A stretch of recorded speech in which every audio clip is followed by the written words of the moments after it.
Good evening. Welcome to Ward 7. We're going to give everyone just a couple minutes to file in as parking, I believe, was difficult. So we're just going to hold on for another minute or two before we get started.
Welcome everyone this evening.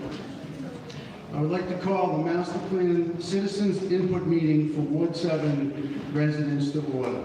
The time is now 6:05 p.m. If the clerk could please call the roll.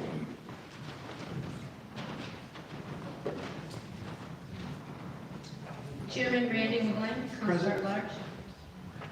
Council Ward 6, Sean Durkee. Present. Council Ward 7, Paul Katz. Present. City City Council President Kathleen B. McMillan. Councilor at Large Carlos Vidal. Mayor Jeanette A. McCarthy. Present. Yeah, the forums. Thank you very much.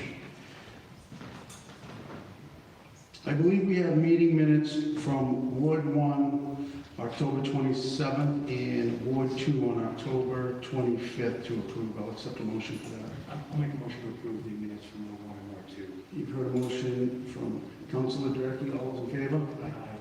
All those opposed? Those minutes have been approved and may be released.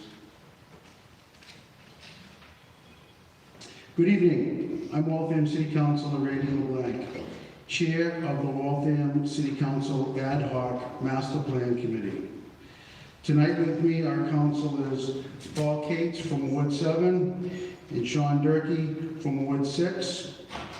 And I believe Councilor Vidal will be running a few minutes late, and I'm not sure about the President McMillan. We have ex officio Mayor Jeanette McCarthy, and we have support from the Housing Director Robert Waters and Colette Casey Brenner. I believe also in attendance this evening is Councilor Darcy and Councilor Harris. Thank you for attending. If the clerk could please call Councilor McMillan. Council President Kathleen McMillan. Present. Thank you. Anyone is filming this evening, could you state your name and residential address for the record? James Burfellis, 19 Laurel Street. And George Garrison, 93 Thank you. The specific goal for tonight's meeting is to listen to the Waltham citizens in Ward 7 and take your ideas and input. The master plan booklet can be found on the city's website under planning since 2007. Our city's final master plan will revolve around 9 elements: goals and policies, land use, housing, economic development, natural and cultural resources, open space and recreation, services and facilities, circulation, and then finally implementation. As stated, The meeting tonight is to listen, to take input from Ward 7 community. May we have a show of hands to see how many people will be speaking tonight? Quite a few, and a great turnout. Maybe many of you got the little green flyer, Councilor Kate's passed out. We have a few ground rules in order to get input from everyone this evening. Each speaker will have a limit of 3 minutes to speak, and at the end of the 3 minutes, I will let you know you have 20 seconds to complete your statements. If each speaker could sign in and then state your name and legal address for the record. All testimony being put forward in writing from those not present will be turned into the committee secretary to be entered into the record. In essence of time, those statements will not be read this evening. All statements provided must have contact information so we can confirm directly with the participant that we have received their statements. Also, I'd like to reiterate, this is not a question and answer session. It is a citizens' input hearing. So we welcome your input to be compiled at a later date. Each speaker will focus on the 9 elements I have outlined. After all members of the public who wish to give input are finished, the committee will hear from the Ward 7 councilor. So let's start with our first speaker. This is always a tough one. Who's going to go first and break the ice? Welcome this evening. Can everybody hear me okay? Good. Who wants to go first? With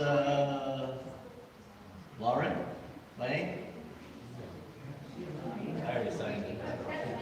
To be fair. Go ahead, go. Okay. See my guess. Welcome this evening. You warm up the audience. Good evening, everybody. When you get up to speak, you can do that. I'm sorry. Continue. Issue number 1. We like 71 Edgewater Drive, Waltham. Right. Issue 1. Reform of the Zoning Board of Appeals for their voting rules. The Zoning Board of Appeals, ZBA, plays a crucial role in facilitating and blocking progressive developments in Waltham. Under the present rules, the ZBA requires a supermajority vote, 4 out of 5, to approve a special permit or a variance. The Massachusetts State Legislature and Governor have recently passed a regulation that all planning meetings and boards in the state should make decisions by simple majority and not by a supermajority. To fulfill the state mandate and to facilitate progressive planning in Waltham, the ZBA should change its voting rules to be by simple majority. This change must be a key element of the master plan. Issue 2. Revision of the regulations governing accessory dwelling units. Promotion of accessory dwelling units are an important element of providing affordable housing and aging in place for Waltham. Many other cities and towns in the Boston metro area have revised their regulations to promote accessory dwelling units. Unfortunately, Waltham, despite its numerous discussions on the issue, has made no progress. We propose that homeowners should be able to establish an accessory dwelling unit in their property by right. Specifically, Regulation 3.4.16 governing ADUs should be revised as follows. There should be no requirement for 5 years prior residence before establishing an ADU. Remove the limit of 2 persons to a resident in an ADU to accommodate young couples who have a child. Allow alterations to the exterior of the building. Adequate provision for access should be a single, separate entrance exit separate from the main entrance of the residence. No limits would be placed on the establishment of an ADU based on age of the residence. A new building could include an ADU. There would be no recertification requirement for the ADU. The ADU remains by right for the purchaser of the property. ADUs must not require a special permit from the ZBA. Thank you very much. Thank you for your input. We welcome the next speaker.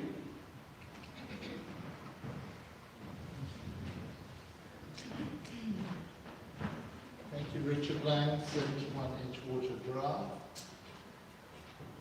I would like to address issues that relate to the planning process. The first is I believe there should be term limits on members of designated boards and commissions. Here in Waltham, there are 25 appointed boards, commissions, and committees. The members of these various boards and commissions are appointed by the mayor and in some cases are approved by City Council. Some members have served for more than 20 years. To create dynamism in these boards, commissions, and committee term limits should be set for appointments such that members cannot serve for more than 5 years without a break in service. Next issue. Maintenance of private ways. Property taxes are paid by Waltham property owners irrespective whether they live on a public or private way. Maintenance of all roads, sewers, lighting and drains should be undertaken by the city without discrimination against residents living on private ways. This should be both for minor and major repairs and should be paid for by the City of Waltham. This affects about a third of the roadways in Waltham. The last issue is a suggestion, a proposal to promote recycling. And one specific area of recycling is composting.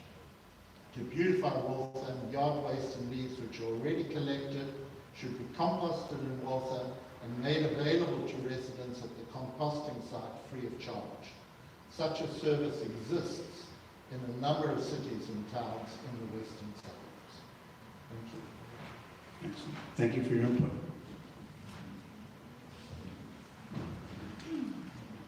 Good evening, Peter Brunt, 45 Millwood Drive. I'd like to speak on some issues regarding affordable housing. First, I'd like to add my own remarks regarding accessory units in buildings and support that creation of them as is being done in other communities, notably our neighbor Newton, which I believe now allows accessory units in any single two-family home, including in the existing structure, or I believe in accessory structures as well. I think this can add a lot of additional housing space into the city. But I'd also like to support the concept of dividing existing residential properties, larger single-family buildings into more dwelling units, not necessarily accessory units, supporting the concept of naturally affordable units, which basically is housing in older properties, which we have a lot of here. I'd like the council or some subset of the council to explore that as part of the master plan. Similarly, with dividing some larger units, say in a 2 or 3 family structure, subdividing those units up as the demographics of the city may require for couples or smaller families rather than larger families who may have lived here in the past. And then third, I'd like to talk about the creation of new affordable units. I'm sure housing, this has been done probably with larger developments like Merck, where I know they offer affordable units, and this may have been part of their their zoning process when they were seeking permits, possibly on 40B. I'd like to see this extended into development of smaller structures that weren't 40B. 3-family houses or 4-family houses, for example, where a developer could be given greater density approval in exchange for a percentage of affordable units, possibly on a deed-restricted basis.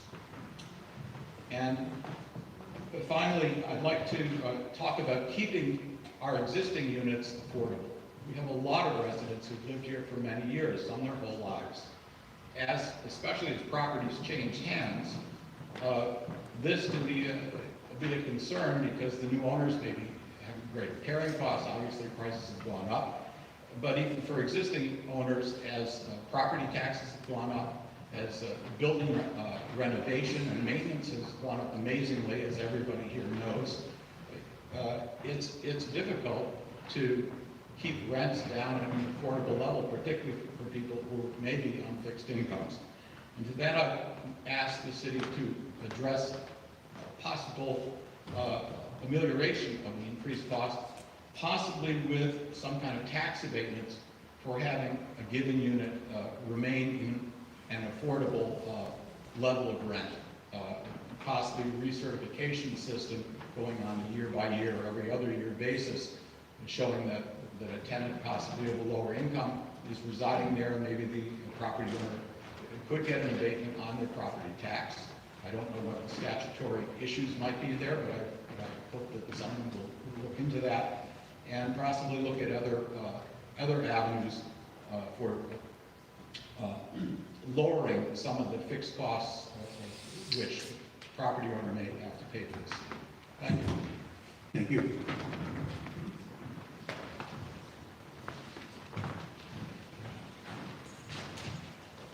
Welcome. Thanks. Hi, I'm Josh Kessler, I live at 33 Everett Street. Thank you for doing these sessions. I think clearly there was a need for it based on the people who came. I appreciate you doing this. I appreciate Councilor Cates making the extra effort to make sure people knew about it.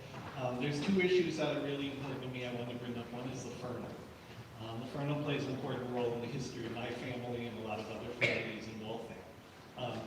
I'm very concerned about seeing that the Fernal is memorialized appropriately for the people who lived and died there and the things that happened there. And I know when I say that, some people hear that as like focus on the negative. But there's a positive story there too.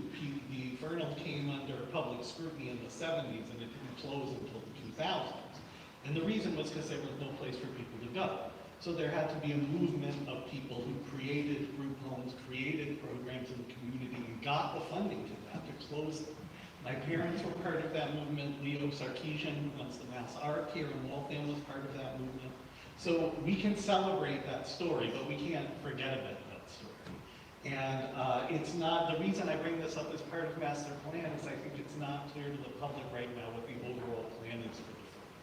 There are a lot of things we could do, and the question of is housing appropriate, is recreation appropriate, they all rely on the question of, well, what are we going to do first to memorialize?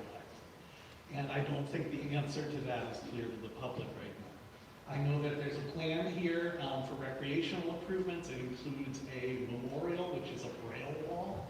I don't know any details about that, but at first glance, it doesn't sound like an appropriate memorial for an institution for people with intellectual disabilities.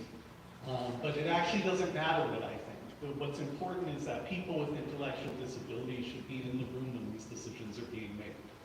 And if that's not practical, then people like Leo, who are familiar with this history and familiar with the significance of this, should be in the room. And I think that before the public can get behind any of the things that have been talked about for Fernal, we need to know that's happening. And if that's something that could be put in the master plan, that would be great, because then it would be, everyone would be on the same page moving forward. I think if there's a perception, if it gets reused and there's a perception it was reused disrespectfully, that is going to haunt Waltham for generations. Every time somebody wants to do something on that property, it's going to come up again, because the number of people who know about the Fernal is going to increase. There are people who are living independent lives today who, had they been born 20 years earlier, would have been confined to the Fernal and lived and died there. So those people are interested in this history, and that set will increase. So we need to do it right the first time, or it's gonna stick around forever. The other issue is housing, affordable housing. I know a lot of people have talked about it. I was trying to think of a different way to talk about it for people who may have a different point of view than I do. About a year ago, I watched the Sally Kalora show, and the guest was Mr. Sincata. And I watched because I thought it was going to be political. It wasn't political. They were just reminiscing about the neighborhoods they grew up in and how there were parents there who had important roles in the community, and then the kids grew up to have important roles in the community. And I think when people say we want to preserve single-family neighborhoods, I think what they really mean is we want to preserve intergenerational communities. And it's not the same thing anymore. It doesn't work that way anymore. If we want kids going to school here to live here when they grow up, if we want parents here to live here when they're seniors, we need a lot more housing, and we need a lot more variety of housing. So that's, other people have given great ideas for specific on that, but I wanted to ask you to change the way of thinking on that. That's something that could be done in the master plan. Instead of, this is a state problem, and what does Waltham have to do to chip in? Let's think of it, what do we need to do to preserve an intergenerational community? Thank you. Welcome. Good evening. My name is Ed Black. I live at 75 Harlan Road. I'd like to thank the mayor and the city departments and the city council for improving the city in the past 20 years. These improvements include, among many others, all of the playground upgrades, reducing greenhouse gas emissions, improving Prospect Hill and other open spaces, acquiring the Fernald School land we just heard about. And I'm really looking forward to the completion of the Wayside Rail Trail project. I think that's going to be outstanding. And some of the housing and business development have also been beneficial, focusing on the developments near Maine and Moody, close to the transportation hubs. I'm also glad the city has undertaken the Municipal Vulnerability Preparedness Program. The climate and extreme weather of the next 30 years will not be like the last 30 years. In particular, extreme rainfall events will increase and pose a hazard to the people and businesses in the city. Finding both nature-based and engineering-based stormwater management strategies will be essential to deal with future flooding events. The upcoming planning should have an agreed-upon set of guiding goals that inform the inevitable trade-offs among competing interests. For example, preserving undeveloped land for recreational purposes while continuing housing and economic development are often in tension with each other. Or managing traffic volumes while wanting to have more people visit Moody Street for dinner and shopping. Or minimizing the tax burden while providing essential services like public education, police, and fire. The planning can enumerate these goals and determine which are in tension with each other, and then debate where the right set point is between competing demands. One way to determine which end of a competing spectrum a decision should fall is to go back to a set of guiding principles and to see how a particular decision might affect them. These principles should capture what we collectively, as the city of Waltham, think are important and could include, for example, ensuring that all children in Waltham are provided a welcoming and safe environment to achieve their highest level, ensuring Waltham elderly and poor have affordable housing, food, and health care. All citizens have clean air and water. All citizens have access to transportation, public and recreational spaces, and grocery shopping. Businesses should have clarity on zoning, permitting, and city processes to thrive economically. And burdens are shared equally among all the residents. I'm sure there are many more, but these kinds of principles can be overlaid on the tensions among goals to create a transparent and public way to decide among competing interests. To wrap up, a few specific things I'd like to see in the planning are: continue to focus housing and business development near transportation links to minimize car traffic on the roads. Consider the continued growth of electric vehicles and the impacts on the city and the availability of public charging stations. Consider increasing or creating a new community health center or a school health center to serve our growing population with essential health services. Continue to preserve green spaces and recreational areas, and continue to reduce the city's greenhouse gas emissions. Thank you. Thank you.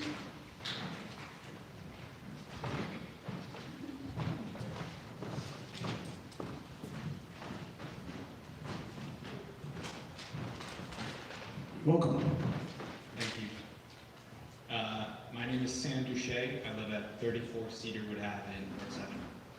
I'm speaking today to encourage the Master Plan Committee to make Waltham a city that is built for people and not cars. I ask this of you because it is a concrete action to do our part to reduce emissions. Here in Waltham, we should consider ourselves lucky that we're only worried about drought and increased flooding. Whereas elsewhere in the world, especially the global south, people are dying, losing their homes, losing their crops, and becoming refugees. But what can we do about it here in our city? We can certainly bide our time, wait until progressive bastions like Cambridge move towards a Green New Deal, and then reluctantly agree to follow suit in 15 or 20 years. By that time, we will all have contributed another few tons of carbon just for the crime of living our daily lives in a city designed for cars. The first step is easy. As a member of the Waltham Green New Deal Coalition, I have here tonight a petition signed by over 400 citizens to make Moody Street a permanent pedestrian plaza closed to cars. I applaud the city's decision to close Moody Street to cars during the last few summers, but request that we make it a permanent installation, designed with input from experts and the community. This is an immensely popular decision with citizens, business owners, and visitors to our community. It brings life to the city and is an easy first step to proving that our city is willing to make popular, positive change for the future. You may also have seen a large contingent of bicyclists riding in a group on city streets recently. We are Critical Mass, a citizens group organizing for better bike and pedestrian infrastructure here in Waltham. We ask that the Master Plan Committee use the Master Plan to form a bicycle and pedestrian advisory committee made up of citizens who bike and walk and are eager to advise the city on necessary improvements. We are desperately in need of more protected bike lanes, especially along Lexington Street and across the south side. We are in need of better ways for people to get to and from public transit, including micromobility solutions like bike and scooter rentals. Most of all, we just want to move around our city safely while taking up a fraction of the space that a car does, reducing traffic, reducing emissions, and staying healthy. Currently, this is impossible for most citizens and on most routes due to the elevation of cars above all other modes of travel when it comes to urban planning. Thank you for the time. Please also pay our teachers more, build affordable public housing, care for our community members without homes, and expand public transit. Thank you.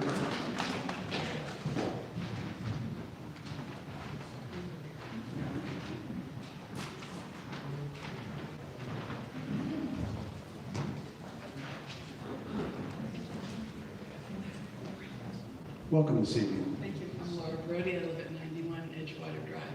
I want to speak to my neighbor Richard's proposal about recycling and compost.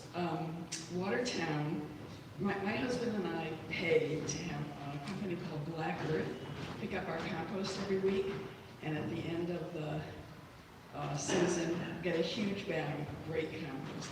Watertown offers this service free to the first 1,500 people who signed up. So our kids who live in Watertown do this for free. I think it's a no-brainer. I've actually called the mayor's office and asked her to think about it. So I'm publicly asking all of you to think about it again.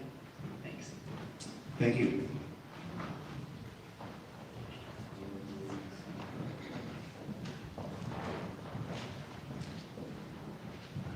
Welcome. I'm Liz Holbrook. I live at 35 Riverside Drive. I'm sorry, I didn't catch your name. Liz Holbrook. Would you repeat it, please, so we could hear you? Yeah. Thank you.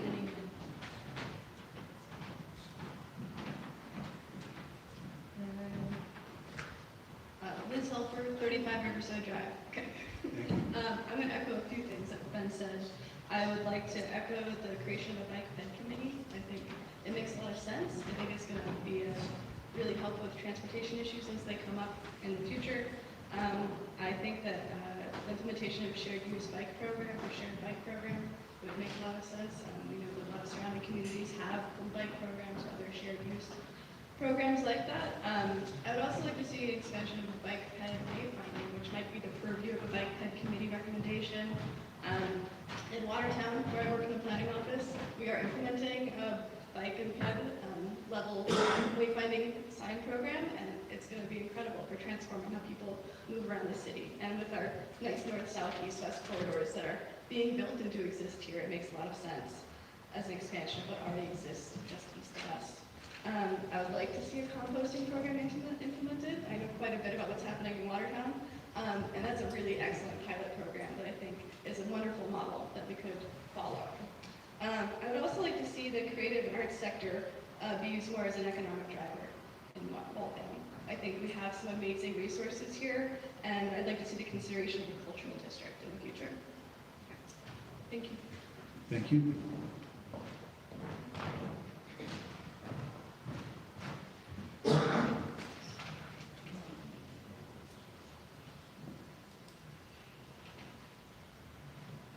You can't write and talk at the same time. It's okay, take your time.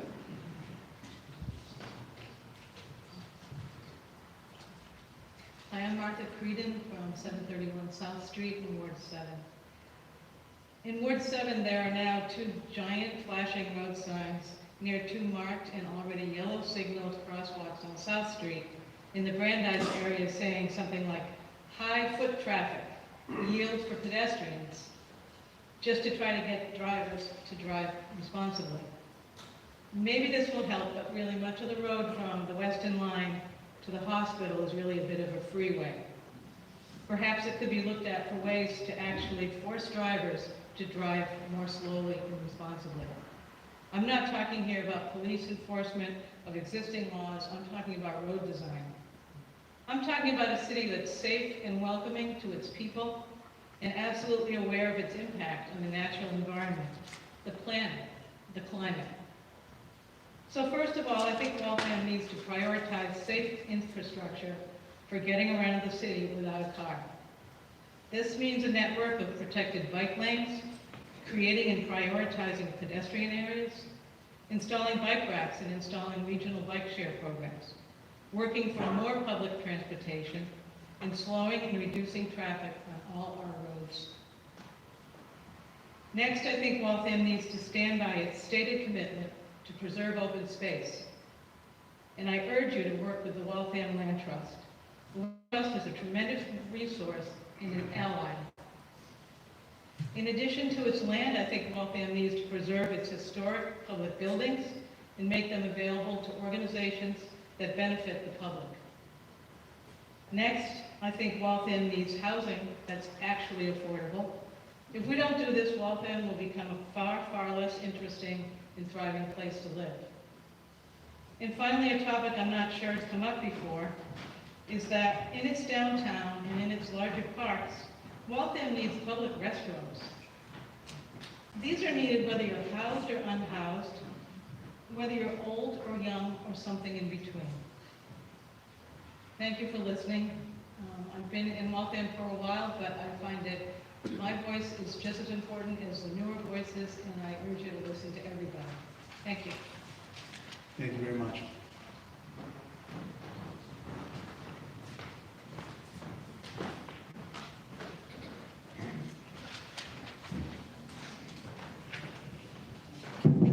Good evening. Welcome, thank you.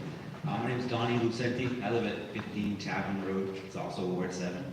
I can't speak as eloquently about green space and infrastructure for bicycles, but it is on my list of things I wanted to mention, so I'm just going to skip over it because I think it's already been emphasized.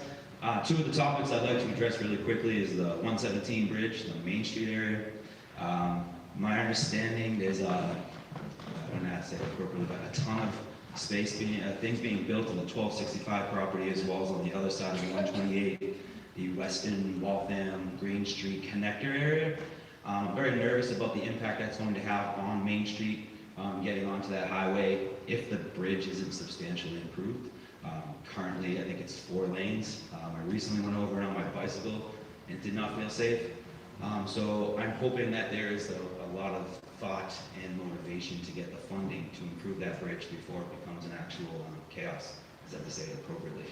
And secondly, I'm here to advocate for a swimming pool, something that I'm very passionate about, and I raised my voice to say that. And I think it was the early 70s we built Waltham High School without a swimming pool. It's devastating to that generation.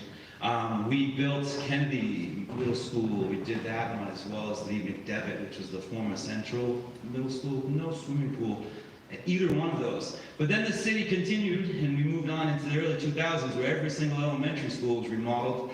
I forget the type of funding that we got, the city, but every one of them was remodeled. Now one of them has a swimming pool. And I understand that 2 out of the 7 or 6 may not have the room for a swimming pool. Some of the other ones certainly did. And then we move on to there's a current high school being built on Lexington Street. I'm not sure how many hundreds of millions of dollars in space and time it's taken to get that high school, which I look forward to. My children will be attending. And finally, the impact of not having a swimming pool on the youth of our community. Outside of the life-saving skills, outside of the competition, outside of the passion for aquatics, we're really not meeting a need. We're not meeting a section of the city. We have, I didn't even get on my rentable over every playground that's been done over, which has been nice, thank you. And walking trails all around them, and futsal parks, and dog parks, and fountains, and no swimming pool even mentioned in any of these plans. So I'm giving some sort of a shout out, some sort of a push that there could be some sort of conversations. I don't know all the political jargon regarding money and how it gets moved from group to group, but there is currently some areas in the city where a swimming pool could fit. There are also some other agencies, particularly the Waltham Boys and Girls Club, who do not have a currently functioning swimming pool. It'd be nice to see the city collaborate somehow with the Waltham Boys and Girls Club to keep that pool, which has had an impact on aquatics in the city of Waltham since 1950, 52, I think it was. If you know anybody that grew up swimming in Waltham Youth Swimming or the Waltham High School swim team, most likely they were associated with the Waltham Boys and Girls Club swim team. So outside of infrastructure and green space, I really think that the 117 bridge is a priority for this section of Ward 7, as well as our city. And I hope to one day be able to see that there's a swimming pool on the city of Waltham property, or the city of Waltham taking the lead on an aquatic center somewhere in the city. Thank you. Thank you. You got a clap over there, I made my day. Kids all have to go to Watertown now. You got Watertown, we got Wellington, I don't want to get going, but there are communities we do. You gotta leave and swim somewhere else. Cottage pool and river pool. Welcome. Thank you. My name is David Brody, 91 Edgewater Drive. The topic I want to raise is education. I see all the topics under the master plan elements, and I don't know where education fits in there. I assume it's within one of them, but I think it's an important enough and critical topic and function of the city that it deserves its own category and focus. It's a pleasure in our neighborhood now in Angleside that there are a number of households with young children. In the past, there's been occasions when children in houses reach a certain age, they're going to be going to school, we lose them. I hope that doesn't happen with the current young children in our neighborhood and around the city. I think the city has done a wonderful job with its capital budget. There's a lot of good facilities, wonderful facilities, but I think in addition, there needs to be operating budget. There needs to be a lot of focus on improving the educational process, not just facilities. My other half says money for teachers. Thank you.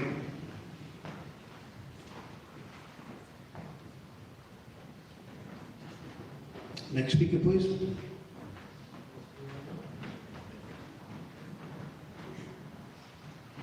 Welcome this evening.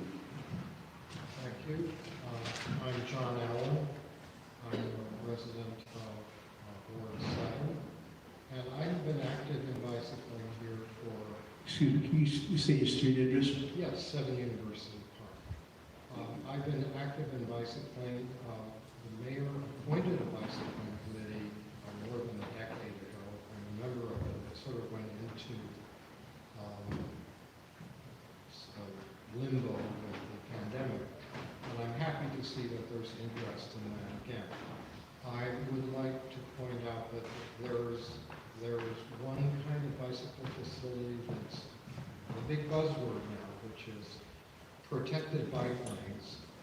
That means separating part of major streets to be a bicycle route, more or less like having a sidewalk for pedestrians. However, there are many other opportunities, and the committee did produce a report in response to the 2016 transportation plan, pointing out possibilities for connections. I'll give you just one that just is glaring. It's not in Ward 7, it's the most glaring. And that is connecting a Pigeon Hill area to Bishop's Forest. You can walk through someone's backyard and over a stone fence between the two. If you don't do that, to get there on a bicycle, you have to go around 3 miles on major streets. Now, I have the good fortune of living in Cedarwood, right behind the back gate to Brandeis, where I can get down to the train station on foot or on my bicycle and onward from there. And that doesn't require any construction. There are a lot of other options to use existing infrastructure with minor improvements that aren't costly and don't take much time to implement. Also, we can't just build ourselves out of these issues with transportation. There are issues with public transportation being improved. We lost most access to the Cedarwood bus stop on the 70 bus line recently. We've got to work with the MBTA on that. And education and enforcement also are issues. I am a bicycling educator. I rode here. I wasn't quite happy with the conditions, but I am able to do it, and more people can do it if they had the skills to do it. Thank you. Thank you.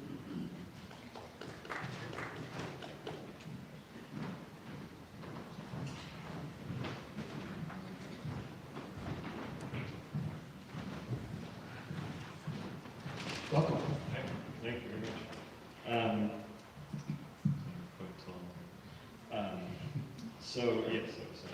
My name is Reardon Capio-Frost, and I am at 51 Wheelock Road in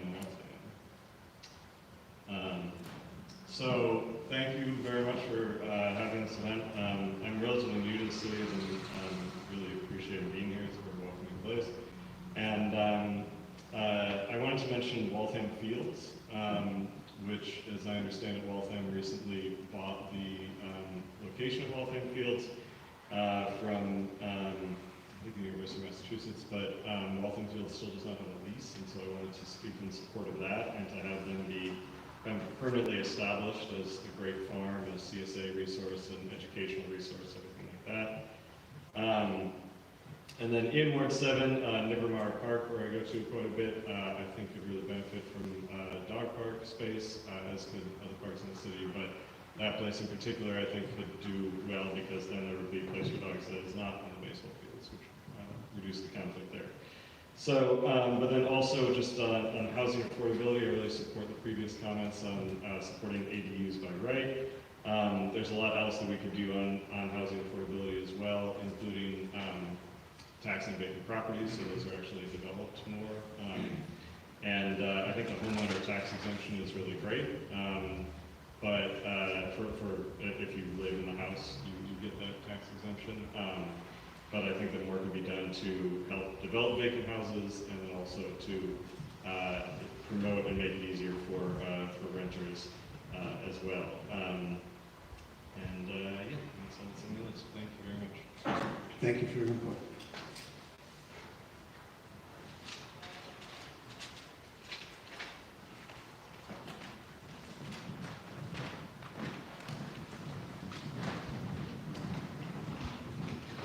Welcome. Thank you. My name is Betty Barrett. I live at 15 Riverside Drive inside Ward 7. This is my first time coming to this kind of meeting. And I want to reiterate what other people have said about the importance of education in Waltham, and I really support there being academically rigorous education. I think we have a very complex, diverse population, but regardless, everyone would benefit from education that is well-funded and challenging at all levels. Beyond that, my thoughts go toward more of an environmental stand.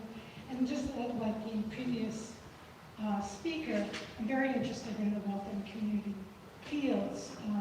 And I think that it can provide a great resource, is already providing a great resource in the delivery of foods to poor members of Waltham, for our citizens. And I'm not puzzled as to why there's sorry, I lost my notes. Why there's been a sort of a slowdown in movement toward the transfer for control and care of the land and buildings that was agreed upon by the council last month, and then RFPs and the tenants are actually hurt by this delay. There's a grant that Waltham Fields community has gotten, and it's in jeopardy because of the delay.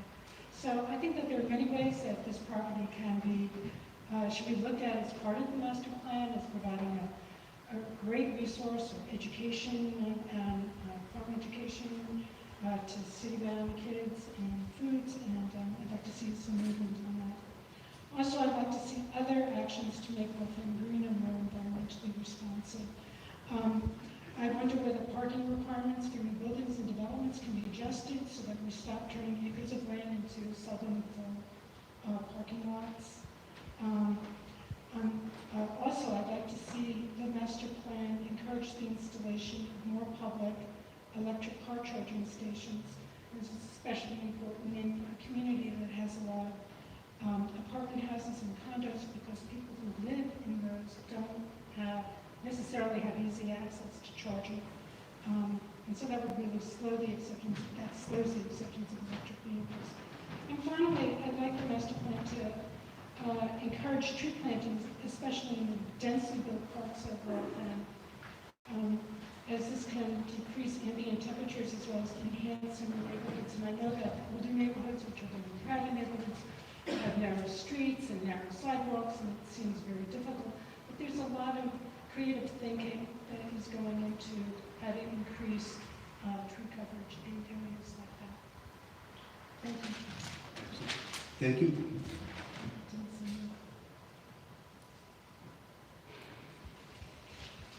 Next speaker, please.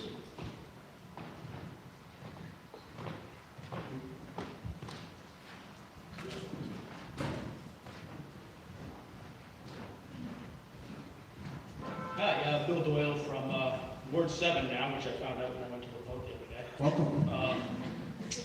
25 Capitol Street. So first off, Waltham, great community. I commend what the mayor's been able to do over the 20 or so years we've been in charge, and all the different city councils that have worked underneath her. The open spaces that we have in the city, compare this city to a lot of other cities of our size in the state, and if you look down from an aerial photo, you'll see more green space and open space. It hopefully gets preserved now and forever. Will look like Brookline does in the middle of Boston with the green space we have. Parks, all the work the folks that the city has been doing with parks and improve them, bring them up to speed, bring them up to ADA regulations, make them safer, safety. Acquisitions that we've made, whether it be the high school property or the UMass properties, just phenomenal acquisitions. Again, using the open space and preservation of that, and creating a community that will be like no other in the future. Schools, we had eight new elementary and middle schools several years ago. Now we've got into high school. We will be top notch when it comes to education. Again, these are all things that, big picture items that deserve to be in a master plan, because they're kind of bubbling up over the years that are happening. We'll get to some of that. Commercial properties along 128, see the new buildings coming up. That's not public dollars, but that's definitely done through a public process. some of the buildings, some of the communities, some of the businesses that are coming in, amazing stuff. Colleges, a couple of colleges in town, unheard of in a lot of communities. Benefits. And our residential neighborhoods. So residential neighborhoods, Cedarwood, Ward 7 where I am, I'm kind of in Cedarwood, on the edge there.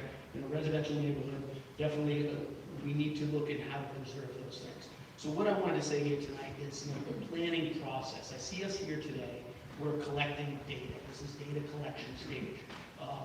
There's, politicians, not bad thing or anything, there's politicians up front, collecting data points, and that's great. But I will challenge the way we do our planning in the city. A lot of times I find, and I've been involved with the city actively, and full disclosure, I'm on the Conservation Commission for, somebody mentioned, term limits. I've been on the Conservation Commission for 20 or so years. I always say, I'm on the Conservation for 20 or so years because there's not a lot of people who want to be on the Conservation Commission. Stand up, get involved with your community boards and commissions, whether it's school, Conservation Commission, then it's zoning board, whatever. On that, what I'll say is the process we have in town, the process I deal with in a lot of other cities and towns throughout the state, throughout New England, and throughout the country actually, planning boards. We lack a planning board in the city. We have a planning department, but a planning board typically would do this job, but it wouldn't just do it once in a while, it would constantly do it. It would create a master plan, it would have a planner, a city planner, that would create a master plan, work with the community to create a master plan, not just create it, maintain it over the years. So it's a 5, 10, 15, 20-year master plan that's looked at every 5 or so years by an active planning board that does that.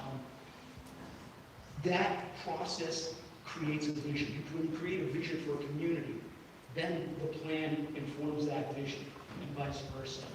You get that vision, that plan that comes out of that, and then that informs our zoning regulations. What community do we want to be? Do we want to be a walking community? Do we want to be a biking community? Do we want to be a vehicular community? And we put that in the plans, and it informs our zoning regulations. So when you guys are making decisions, the city council or the CPW is making decisions, or the Conservation Commission is making decisions, we know that we want in the vision for our city, we want to be a true community. So we push those initiatives through that process. When you have something that you can back against and say, this is our plan, this is how our new zoning regulation fits into the bigger plan, it makes the process easier, more thorough, if you will, so everyone understands where we're going. To get down to the weeds, and there's just a couple more points here, we have to look at our community, the whole city, as the different areas. We have zoning. Zoning is supposed to be, this zone is commercial, this zone is residential. Our zones have got very muddy. Our zoning map looks like a patchwork of things. There's no real distinct, there is a downtown, right? Is it Moody Street? Is it Main Street? Is there a downtown? We need to define our communities better. We need to define what they are, and the zones need to reflect that. We can shake this whole thing out. Instead of having 25 different zoning districts, we can narrow it down to a lot fewer that are a lot more succinct. And there are neighborhoods will be neighborhoods. And our city, and our retail and commercial areas will be retail and commercial areas. And we can play the traffic. The traffic will work between the two once we understand what the 2, 3, or 4, or 5 are. And then we can plan to get the traffic between the two. Once we have the patchwork understood and the relationships between the different zones, then we can figure out whether we're taking bikes between the zones, or whether we're taking trains or buses or whatever, cars between the different zones, or walking between the different zones. We need to find out if we're a connected community or do we want to be a disconnected community. I've worked in both. Some communities want no traffic buzzing through town. Other communities are fine with having 18-wheelers going through residential neighborhoods. We do a bunch of that. So basically, kind of in short, I'm just, as you're going through this process, take a look at some other communities and how other communities utilize the planning board, how they develop a master plan, how they maintain a master plan, how the master plan is looked at and disseminated down to the different boards and the different residents. That's it. Thanks, guys. Thank you.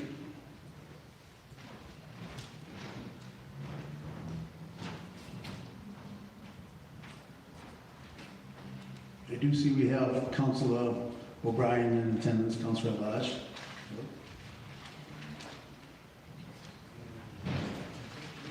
Margie Donnelly, school committee member.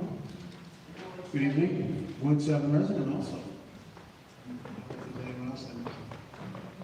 Brian Garth Bradley. Sarah Hankins.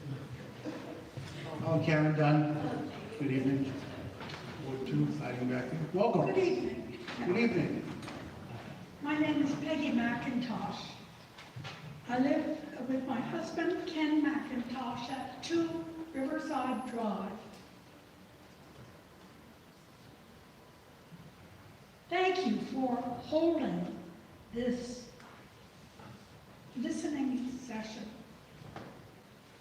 I would like Waltham to be loved. And the chance of its being loved is greater if one can say Waltham listens to its citizens and takes a real interest in doing what's best for, well, in doing the greatest good for the greatest number, in making its decisions. I would like to second Richard Lang's and Louise Lang's points about accessory dwelling units. My husband and I would like to age in place. To do so, we may need somebody to be helping us out as a caregiver. It will make a great difference to our quality of life if we can have an accessory dwelling unit in our basement. And I think according to the present rules, we may. But about 6 or 7 years ago, we had a case come before the Zoning Board of Appeals in which the majority of the zoning board, 3 out of 5, voted yes for an accessory dwelling unit. But it was declared, it was enacted, that there must be a supermajority of 4 out of 5 people agreeing to the proposal. And so the proposal failed. I would go with the recommendation of the Langs, a simple majority, 3 out of 5, voting in the Zoning Board of Appeals should be enough to carry the motion. I love the way Waltham has protected the banks of the Charles River. And whatever I'm arguing here on behalf of accessory dwelling units, I would want to qualify by saying, I think anything that interferes with the banks of the Charles and its wonderful scenery and ecosystem should be out of bounds. That is, adding a piece onto a house that already exists on the banks of the Charles in order to accommodate a now permitted accessory dwelling unit shouldn't be allowed. I say keep protecting this beautiful river, which is such a part of the feeling of the community. I'm proud of the mix of high tech on Route 128 or 95 and the sound of owls at night by the river. You're here. Thank you.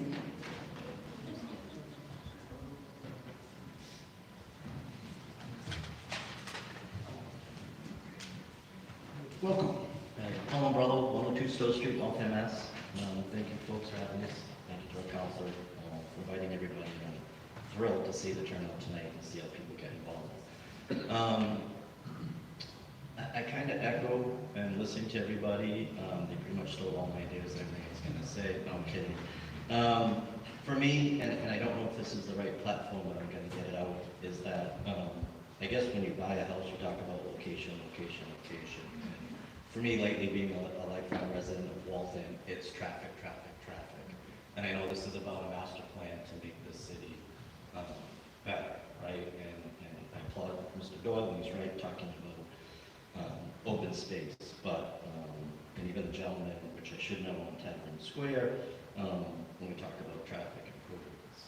I continue to personally see in Ward 7, the development going up, building after building after building, and I applaud people, support people building within their rights, but I feel that we shouldn't allow any more development within the city until those road improvements within the Main Street Bridge and Route 20 Road are done. And I don't know if it's being done, but consideration when we allow for two-story buildings to become six-story buildings, that within those traffic studies, which I hear about, I just don't feel that flow of traffic and how it flows, as again, Mr. Doyle, I'll give him another plug,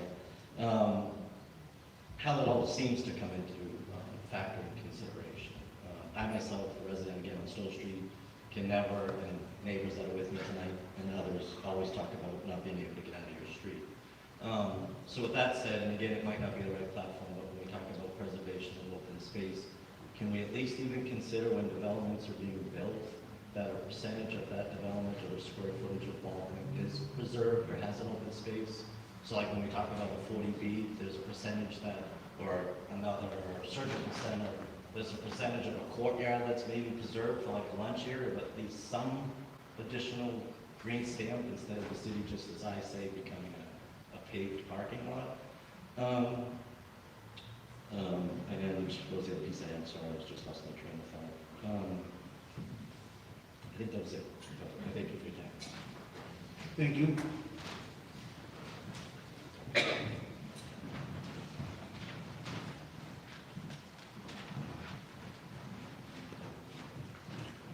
Welcome. My name is Paul Macaba, Ward 7, 64 Morton Street. I didn't come here intending to speak, didn't know what I was going to see. I'm impressed. People really are concerned about Waltham, really impressed. Whoever brought up the pool, absolutely agree. Has anybody looked into the boys club, boys and girls club? Is that pool salvageable? Don't know. Education, I liked that also. I have 7 grandchildren, all in public schools in Waltham. I hear horror stories. Don't want to get into them, but I think some more work needs to be done in the education field. I forgot to thank our councilman, for sending out just a notice. I have a business on the other side of Waltham. I think the meeting has happened. We never notified. I think it's supposed to look fine, whatever. But thank you for sending that out. Moody Street, well, really wasn't designed to be closed. Then you start putting the traffic down on Lowell Street, down Crescent Street, and those streets are a mess. Don't care which way the city goes, but it should be equitable to all the businesses, not just the mid-Moody Street businesses. One last thing that I haven't seen or haven't heard about, tax rates. We have 2 tax rates in the city, commercial and residential. There should be a third, the mixed use. That mixed use is when you have a piece of property and you have a restaurant on the first floor, apartments on the second floor. Your first floor is getting taxed at the same rate as 128. You're not getting $40, $50 a square foot there. And I firmly believe we're being overtaxed at mixed use parcels. And once again, thank you. I'm really impressed with everybody here. I swear with the Boy Scout. Thank you for your input.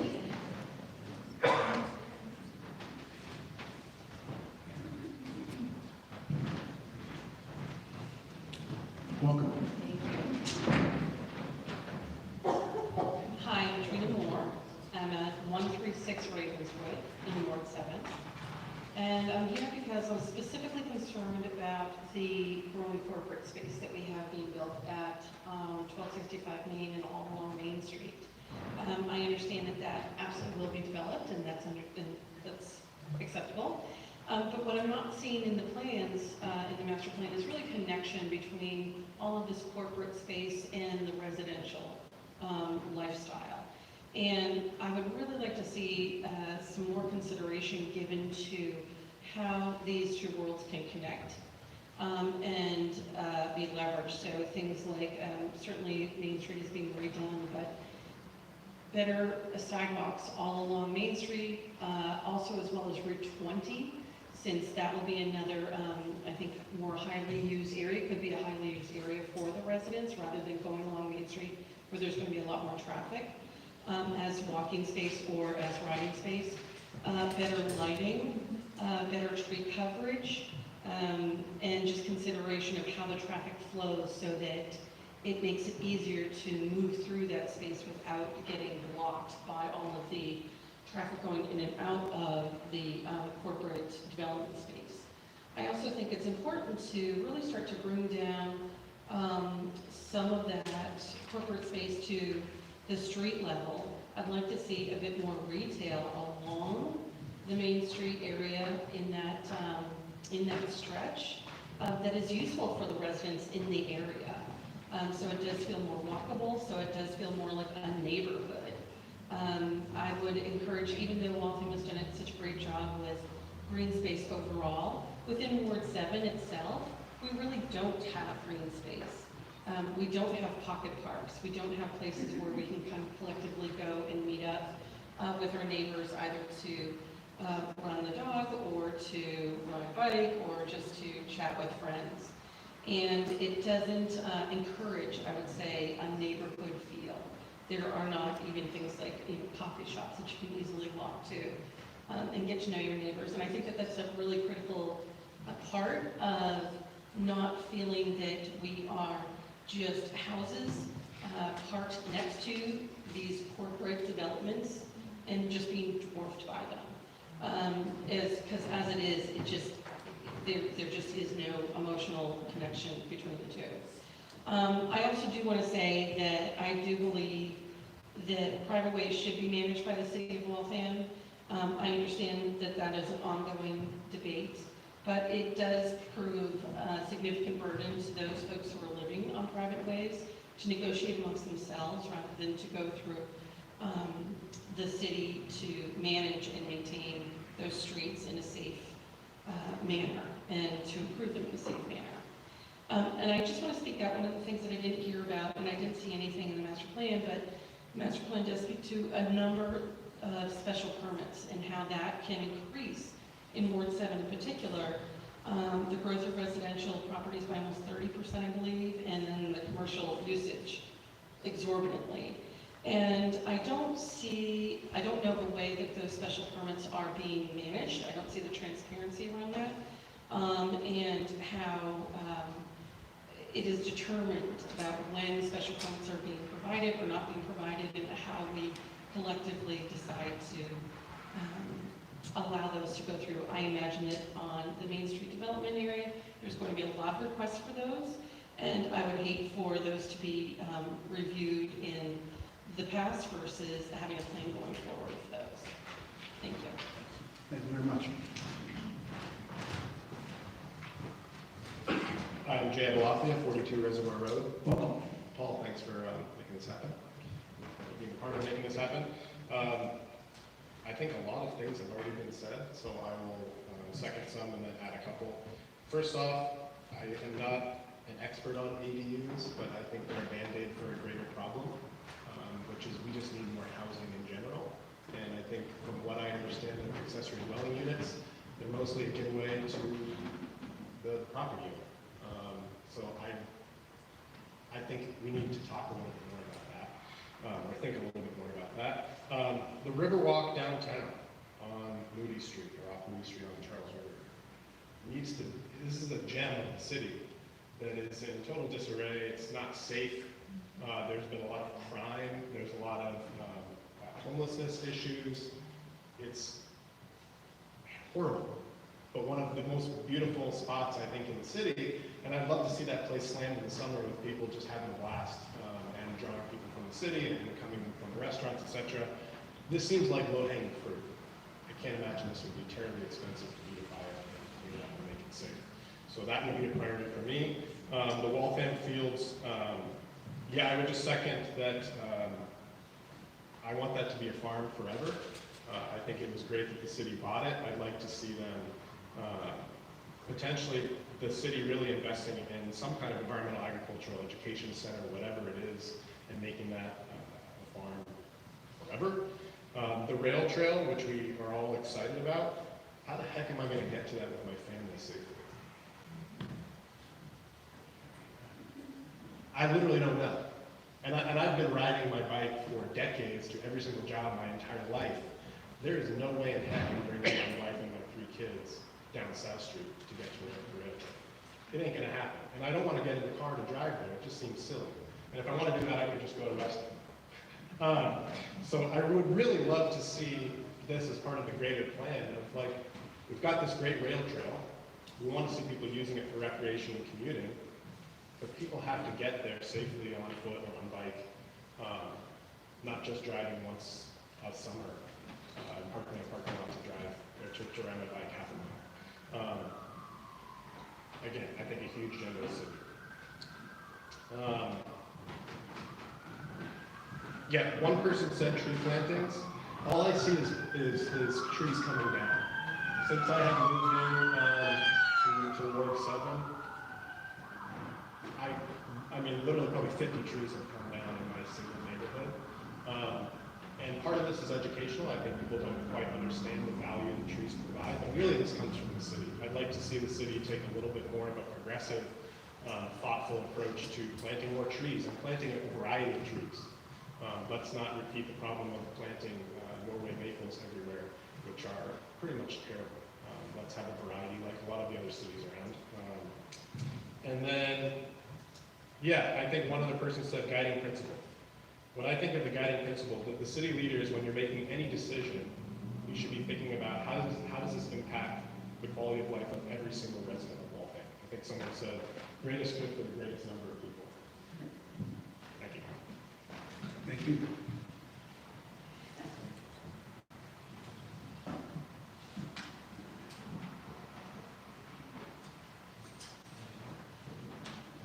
Excuse me, can you repeat your last name? Abalafia. Best of luck spelling. Yeah. ABCD.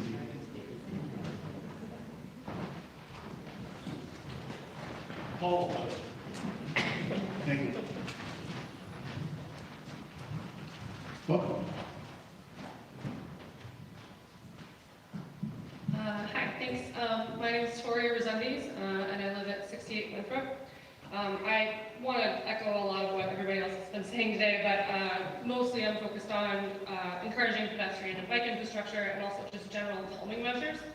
So the Cedarwood area, lower Cedarwood, where we're at, has used as a cut through to get to Route 20, to get to 128-95, to both the morning and the evening commutes. And in the year that my husband and I have lived on the corner of Winthrop and Boynton, we've seen at least 2 car crashes, if not many near misses. On Halloween, we watched a truck almost run over two kids on their bikes.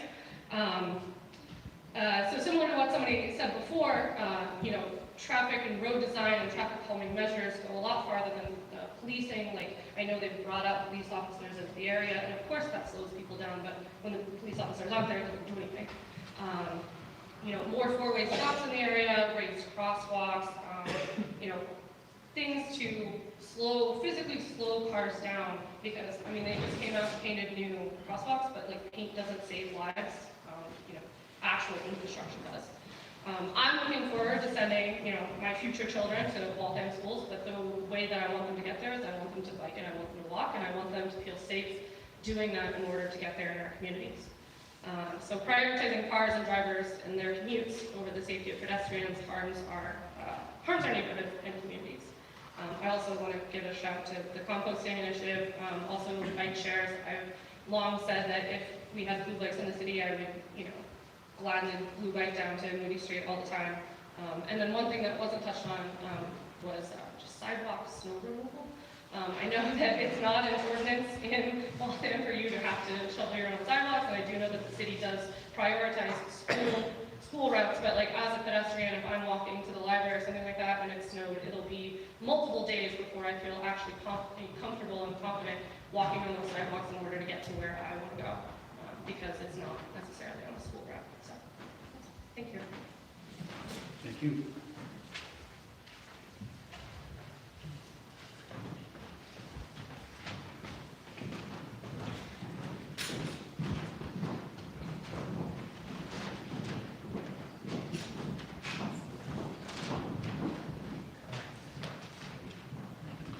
Welcome. Thank you.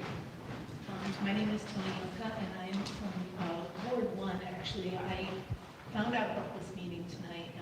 No one had informed us in our ward in a way that I knew about. So I'm really glad. The reason I found out about this meeting is I became concerned when I heard about the AstroTurf over at Leary Field. State your name and residential address. Tony Oka, 30 Coy Street. So I'm really concerned about having some kind of watchdog around putting AstroTurf down at Leary Field and the fields that are being reconstructed there.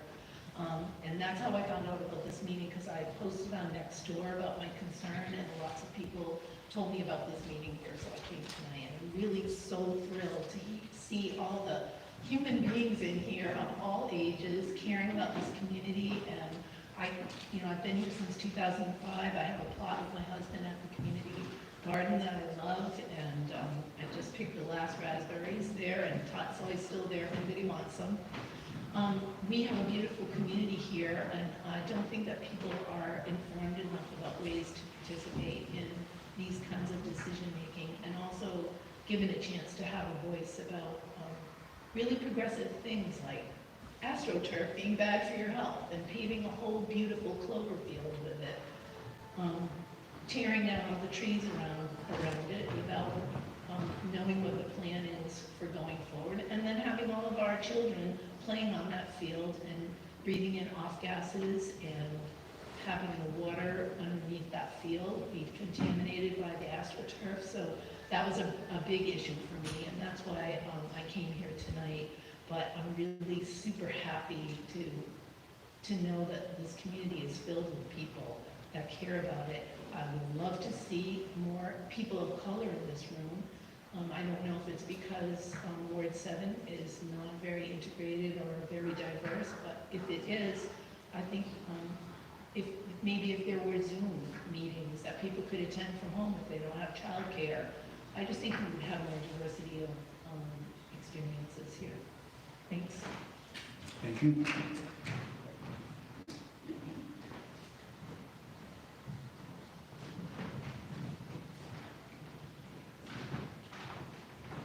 Do we have any other speakers this evening? Welcome. Joshua Nicholas, 56 Caldwell Road. It's easy to echo all the wonderful things that people have already said. No problem there. I especially got to want the free farm forever. I think it's really an amazing, unique asset that Waltham has that many things don't. But I really just wanted to bring forth a concern that I have. I don't know how to implement it. I don't know the right words. I continuously hear about the problems with traffic and how we want to have better walkways and being able to, ride your bike places and feel safe about that. And I really feel that the only real way to achieve that is to reduce the number of cars that actively want to travel through Waltham, whether or not they're from people that live here or people going to a business here. But for me, I don't understand how the master plan, which is advocating all of this additional building, is going to, within that, actually advocate for less cars on the road. Instead, what I really am hearing is we're going to increase all this building, we're going to have all this additional infrastructure, and thus we will have to have that many more cars. You know, you build 30% more houses, and guess what? You have 30% more cars on the road. You want to walk somewhere and feel safe, and the cars have to be faster, and they're honking at each other and all of this stuff. And I really do feel that it does kind of harden our communities, and I would really like to see something in the master plan that shows how we want to reduce the actual number of cars in town. It was very interesting. My neighbor ended up, moving elsewhere, and so a developer came in who lives in Waltham, and he turned the neighbor house, which was essentially it was a single-family dwelling, into a 5-unit apartment for Brandeis students, which I thought was great. But then now there's 5 cars where there used to be 2 cars. And I just kind of, again, I wonder what the plan is here. I mean, I would like Waltham to at least be clear about what its intention is. Because if our intention is to have safer walkways, safer ways for us to be a community together, then I think that we need to be clear about our plan for the number of vehicles that we have here, and to try to find some way to restrict it or make the road slower or something like that. I think it is important. And thank you very much. Thank you.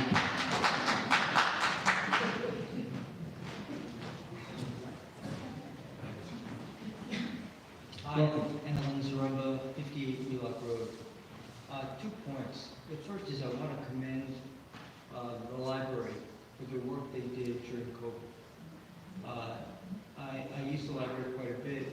I used a number of libraries in the Minuteman Library Network, and I thought we were excellent in terms of trying to accommodate during difficult times patrons who wanted to use the library. The second point is I just want to echo what was said earlier by somebody else. I'm a walker, and I walk all along the river, all the way down to where Job Lots is. But the stretch from Prospect Street to Moody Street along the river is very unattractive and can make you feel uncomfortable as you're walking. So I think it wouldn't take much to beautify that area and to clean it. There's a stretch towards the end of that walk which is filled with litter, and it's an uncomfortable place to walk. So all along that walkway, it's gorgeous except for that stretch from Prospect to Moody Street. Thank you. Thank you for your input.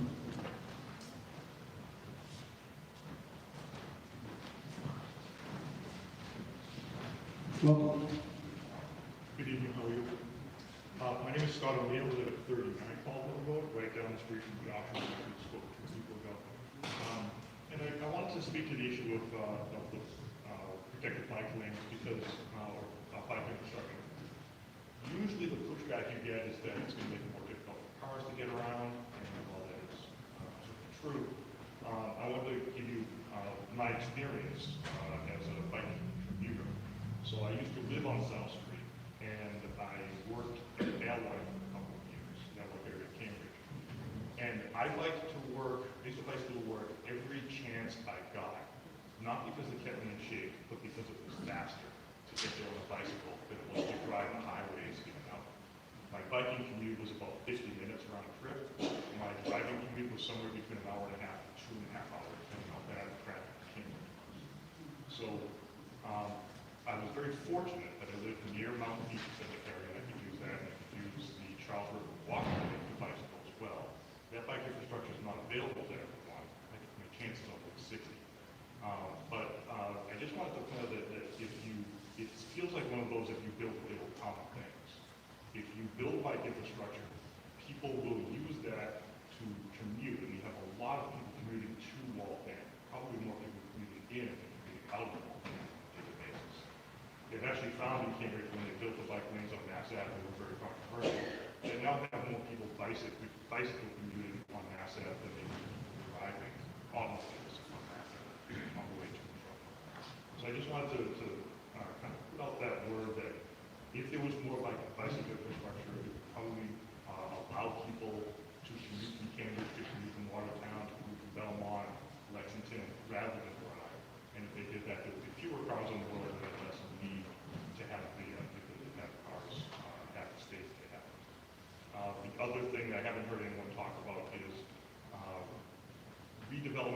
existing infrastructure as opposed to building new developments. The best example of a building that I think is just sat for years and really could use, that infrastructure or that it should be redeveloped is right across from the old bank school, the intersection of Main Street and Weston Street. There is a building that I think has been empty for 15 or 20 years. It has plants growing in it, it has trees growing in it. The building's obviously a mess. And I think that the city would benefit by either negotiating with or talking with developers about getting that redeveloped, or even taking it by eminent domain, building affordable housing or some other kind of system there. And the reason I prefer redevelopment over new development is that there's already sewers there, there's already electricity probably to the building, you don't have to rebuild that infrastructure, it's already there. So I think the city should take advantage of all the opportunities to get there as well. It would also help take care of sites like that. Thank you for the time. Thank you very much.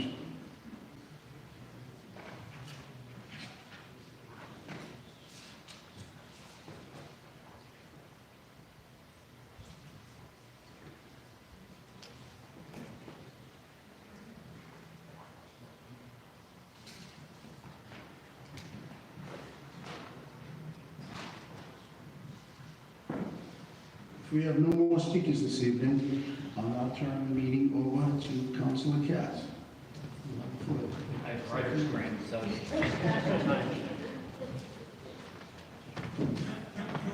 Can everyone hear me if I use the microphone? Let me pick it up.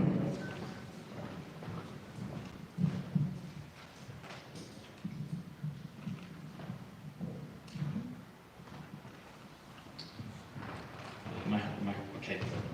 I took bullets. I don't go anywhere without bullets, but I'll be passed. I'm starting to get a reputation on the council of sometimes speaking too much, and last night was a good example of that. We had two very big projects in front of us that concerned Ward 7, so I don't want to continue my reputation here tonight with the other councilors here. And anyone that knows my family, my wife and my son know that I'm not able to get a word in, so I really enjoy getting to talk in front of people when I'm outside of the house. So I want to welcome everyone. I've met some of you one-on-one, I've had some neighborhood meetings, but this is really the first opportunity that so many of you from Ward 7 have come here since I was elected. I was just elected in November, just began my first term in January. So thank you, everybody. It's been wonderful meeting with you, talking one-on-one, having you in neighborhood meetings. And thank you for coming here and having such a great showing for Ward 7. So let me just take a minute just to introduce myself. It's an honor to be here. It's an honor to be on this committee. And not everyone knows a lot about me. I'll just sort of summarize it like this. Every company I've worked for has had a grounding set of pillars. You know, treat the customer right. Pillars like that. And I decided I'm going to have a set of pillars as well that's going to guide how I operate as a city councilor. And I keep these in front of me on the office wall. I haven't memorized them, so you can't fault me for that. But it's pretty simple. If you say you're going to do something, do it, and try to do it well. Act honestly, speak truthfully. Take responsibility for your actions and admit when you're wrong. Appreciate other points of view. And have the courage to do the right thing even when it isn't the easiest thing to do. So, you know, that's what I try to do. I try to get back to everyone. I gave myself a 3-day service level agreement, and I think most people hear back from me sometimes a little too fast. It can get a little creepy at times, but I try to get back to everyone as quickly as I can. And it's an honor to have been asked as a new councilor to be a part of this committee. We have councilors that have served for 2 terms, 3 terms. I am at 10 months, and I sit next to on the committee a councilor that's been here for 37 years, that served under 8 mayors in, 86? 4 mayors, there's only been Okay. 4. 4 mayors. I've been 8. And how many councilors? 60 or 80 councilors? 68. Okay, 68 councilors. So, quite an honor for me. I think I tried to go through some notes of these meetings before I came here. We've heard from, until tonight, we've heard from 108 residents and community activists who've shared their thoughts, and in some cases they shared their demands as well. But we took note of all of them. I tried to start to tag some of the comments that we heard. They involved social, economic, housing, small business, transportation, farming, land use, recreation, open space, conservation, environmental, climate, historic, ecological, veteran affairs, infrastructure, parking, quality of life, ethnic issues, technology, digital infrastructure, zoning, public service, private ways, density, height, blight, health, public safety, and that's not even an inclusive list. We have heard almost everything that I think a resident of a city of 75,000 people can bring to the table. So, what is a master plan? To me, it starts with a vision.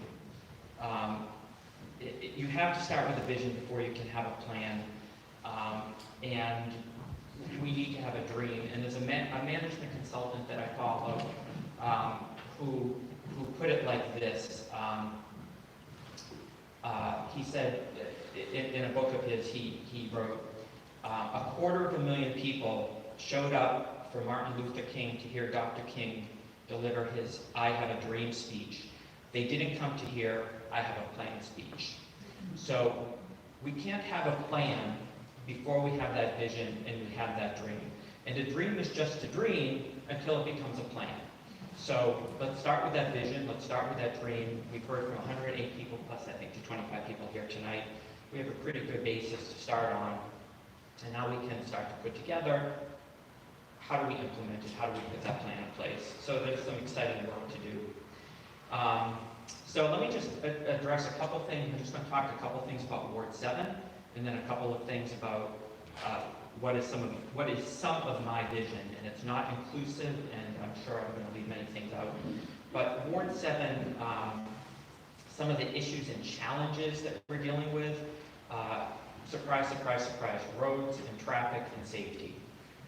I have been to the Traffic Commission. I think I have 9 or 10 cases in front of them. I think they have a chair for me and have coffee. I'll see them on Thursday.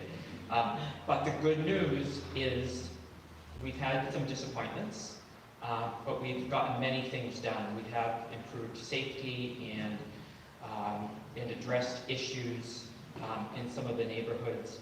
It's not easy, it takes time. You can't just ask for a stop sign. You don't get a stop sign. We have a warehouse full of stop signs. They don't pass them out. They don't pass out speed bumps. There are laws and state laws and our own way of doing things. So everything is a fight. But again, we try to do it and talk to me when we get it done. We try to get it done. Student housing in Ward 7.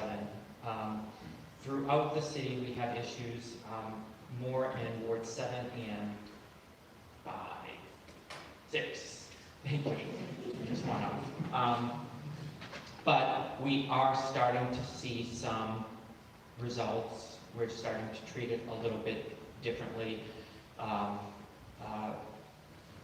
Mainly as it can cause an impact, on the expectation of a certain quality of life in a single-family zoned neighborhood. So when there is an issue of college housing, and let me be clear, renting out a house is not illegal, it's not wrong. In some cases, renting out a house is better than the person that owns the house living there. Okay, so, and if any of us were to be sent out of town to work, yes, we have a right to rent out our house responsibly, and that's the key word. But when rental becomes an issue, I will call everything that's at our disposal, which is community policing, the college, the law department, building, health, zoning. There are a lot of, we bring out all the guns to try to address it, and sometimes it's just it's an issue of addressing how students behave and enjoying their liberties, their freedom, but it's not always a student issue, it's not always a college issue. I think it's a landlord issue, and the way they responsibly choose to use their property.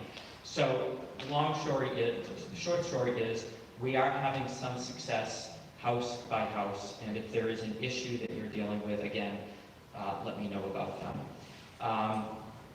We have a large residential development for sale in the southern part of town, and what is that going to mean? We don't know yet. And not to get ahead of ourselves, this will keep you up at night, but Cambridge is moving over to MWRA, and Cambridge is one of the biggest landholders in the city with the reservoir. And so last night I had a nightmare of what if they drain the reservoir and start putting up apartments all throughout there. We're not going to go there yet. That's a long way away, and that's going to be someone else's problem, I fear, one day. And last night at City Council, a large request for a floor area ratio variance for a new five-story lab, five-story parking structure in Ward 7. Commercial, as someone made a point earlier, we have these little pockets of commercial. Some things are allowed by right, we need to understand that, but what can we do to control it? We don't have to approve every request for a special permit or a variance that comes before us. And broader, so that's some of the topical issues in Ward 7, and I know everyone has their own issue about parking and potholes and sidewalks, and those are tactical things that we can address. So let me just speak to Ward 7, to the master plan, and I'm sorry, the lighting is bad in here, so I just want to put these on. What is some of my vision in a master plan, without getting too tactical again and again, this isn't inclusive of everything, but some of the things that rose to the surface for me in the meetings that we've had. First of all, we have a lot of good. A lot of people like you and I, we moved into the city because of what the city has to offer. So we're starting at a pretty good place. At least we're starting with a good city, and we have a lot to work with. I agree with pretty much everything that was said here tonight. Walkability and bikeability, common theme we've heard, both for recreation and to address climate change issues. And I have a vision of a connected Waltham, whether it's an outer loop like Waltham has, or an inner infrastructure that centrally that connects Waltham north and south. So imagine living in the Bobby Connors area at Riverside, in Cedarwood, and connecting through a path to the bike trail, and going on the bike trail, and then connecting north and going up to North Waltham. So someone should feasibly be able to live at Lower South Street and walk or bike to the farm in northern Waltham without ever getting into their car. Whether they do it for business, for recreation, we can have I believe we have an ability to be a connected Waltham. Excuse me. And think about the cultural resources that are in the south at Brandeis, and the recreation resources in the north. Housing, thinking holistically, I spoke against a proposed 40B in Ward 7. And it's not because I'm opposed to housing, it's not because I'm opposed to density necessarily, but I want developers to get it right and think creatively. In this particular case, this was a 40B that was near shopping, yet there was no way to walk to the shopping center. It was near a commuter rail station, but there was no way to get to the commuter rail station. It was near the proposed bike path, yet there was no way to get to a bike path. There was no recreation for any of the residents on site except for a swimming pool and a courtyard. We don't have parks in that part of Waltham. So it was going to increase not just the burden on our ward and on our city, but it wasn't going to create a necessarily good quality of life for the residents that live there. So if you're going to, in 2022, propose a high-density development, think beyond these little cells that people need to live in and how it connects with the greater community. Ecology, we need more trees, especially south of Main Street. We have an opportunity for more dense plantings, what's called the Miyawaki method, and it's really nothing more than just dense plantings. Vertical farming, pollinator gardens, incentives for pollinator gardens. There's an old saying, plant it and they will come. The downtown, for me, is ripe for redevelopment. We have Civil War era buildings. I was very skeptical when I saw what Newton was doing along Washington Street. I'm just making a very topical comparison here, but now I see what they did. And I think it's going to work out well. I'm not sold on Arsenal Yards, but we have a tremendous ability to revitalize our downtowns with mixed use, retail, commercial, restaurants, housing, the way it was in the 20s when these properties were originally built. Homeowner incentives, maybe we can keep affordable housing in improved communities if we offer incentives to homeowners that can help maintain and improve their properties. And zoning, are the current definitions and areas still relevant? Do we need a moratorium? Is the growth the right growth? When I was looking at the zoning map for the issue that was before the city council last night, I noticed this little pocket on lower South Street near the Weston line marked as commercial, and that's where there was one or two office buildings there, the global office building. When I came to Waltham as a student many years ago, I can't say when now because I am old, there was this is going to make me sound really old, there was a stone paper mill with a water wheel there. You came up South Street, I still remember the very first time I came to Waltham, my mother dragged me to the campus tour at Brandeis, where I didn't want to go to school. And we turned the corner on South Street, and there was a stone paper mill. So that was marked commercial, because of course it's a commercial property. I don't think that the intent was to turn it into an office park like it is today. So we have commercial properties that can be built by right as commercial properties, but let's be careful about how we make them bigger and bigger and bigger and bigger. And that's just the tip of the iceberg. We still have a lot of work to do. The master plan is an incredible opportunity to start to think holistically of what Waltham can be. I'm not exactly sure what that is yet. But I think we've all contributed a lot of great ideas. It's really an honor to be on this committee. And thank you again for coming tonight and having a chance to, giving me a chance to meet with you face to face. Thank you.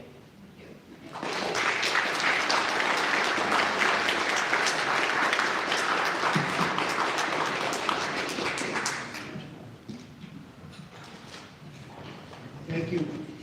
Thank you, Councilor Katz. Usually don't speak too much from the chair, but as we do some of the output, I want to say kudos to Councilor Katz. I kind of work with the ward councilors to get the word out, and we've done it, social media, flyers, and what have you. And I mean, his ward is a little spaces across the community a little bit, and I asked him how far he'd gotten with the flyers, and there was a few roads left in Cedarwood, so I grabbed the kids and headed up there and grabbed some flyers. And I will say I was shocked in Cedarwood last night. It was pretty cold out, and we went around with a bunch of 10-year-olds and were flying the neighborhood. How many people were out walking their dogs, walking around in Cedarwood? I think we hit the mayor's house twice. But one of the neighbors, the kids, it's great the kids because they're very approachable. They went up and they were passing all the flyers. And one of the neighbors, I think on Thornton Road, I said, "What's this?" And I said, "It's a master plan meeting." I said, "So we're having hosted a master plan meeting for what you'd like to see in the community." And he turned and looked at me and said, "It's about time." So I just like to give a shout out to Councilor Katz for all the outreach he did, and this is probably one of the most heavily attended meetings we've we've had. So give yourself a round of applause for Jim.